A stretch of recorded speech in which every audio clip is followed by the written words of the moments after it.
Your Excellencies, Mr.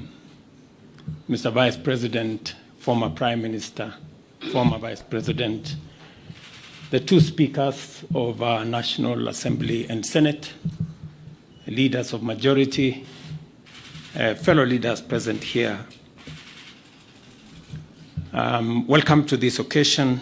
The National Dialogue Committee, established last year, resulted from the closing of ranks across the political divide to forge consensus on a number of priority national issues, including the reconstitution of the Iebc.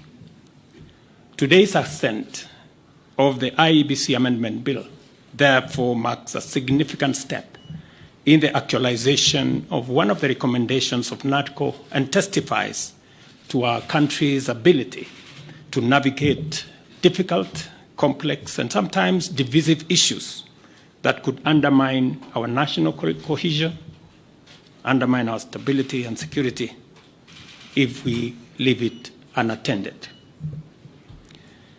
The signing of this bill paves way for the establishment of the selection panel for the appointment of Iebc commissioners.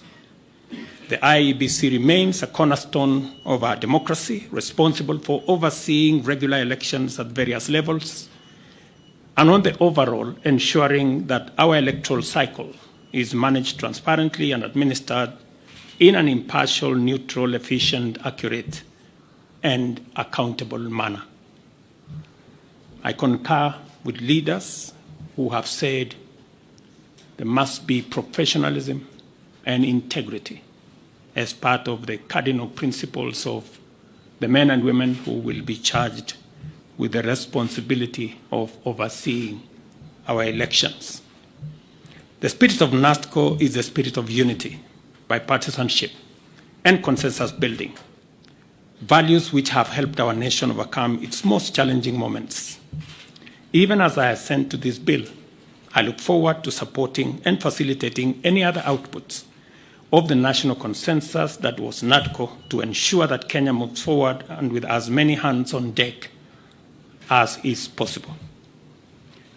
The leadership of Parliament, both on the majority and minority sides, have heard what the leaders here have said, and they should proceed with dispatch and expedite the other recommendations that are contained in the NADCO report and process the necessary bills and interventions that are necessary for us to actualize the output of that report.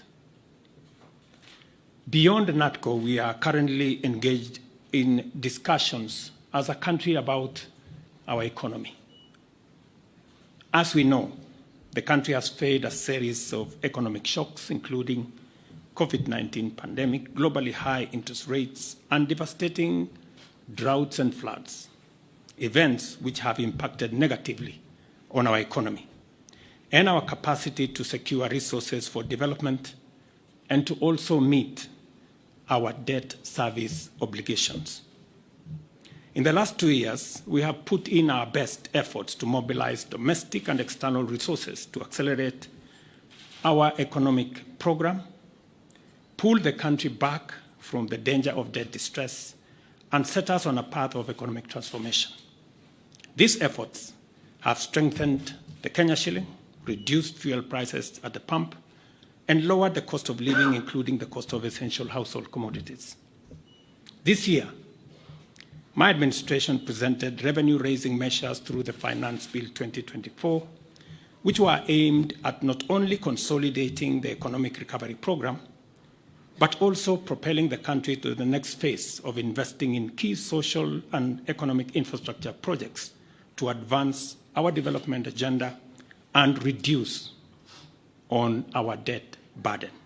However, many voices expressed disapproval of these proposals, leading me to drop the bill and terminate the process.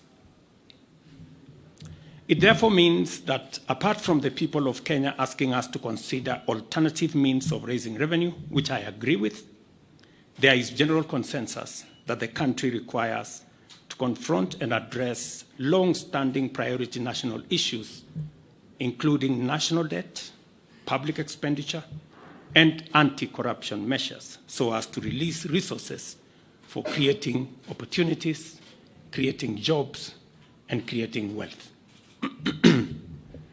As a way of charting the future from the current situation we are facing, I welcome all the leaders here, and I have heard what they have said this morning, and all other stakeholders working together for us to address the current economic situation through a broad-based political arrangement and to rally the country forward, as has been said by the former Prime Minister. And therefore, we have yet another opportunity as a country, Kenya being the resilient people we always are, to come together and figure out the future of our country in a manner that makes sure that we address the existential challenges and threats that face our nation. And that's the reason why I set up a committee to work and audit our debt, for us to interrogate our expenditure, and for us to work on anti-corruption. I want to encourage Parliament to expedite the conflict of interest bill that will support our anti-corruption measures, especially in relation to public officers. And I am hopeful that these are some of the conversations that we will be engaged in going forward. I am very confident that, as always, Kenya knows how to pull together, and leaders know how to come together in the best interest, not of individuals, not of parties, but the collective body of the Kenyan people. And I look forward to working with leaders, as I have said, going forward on a broad-based political mechanism that will see us steer the country to the future. Thank you very much to all the leaders here.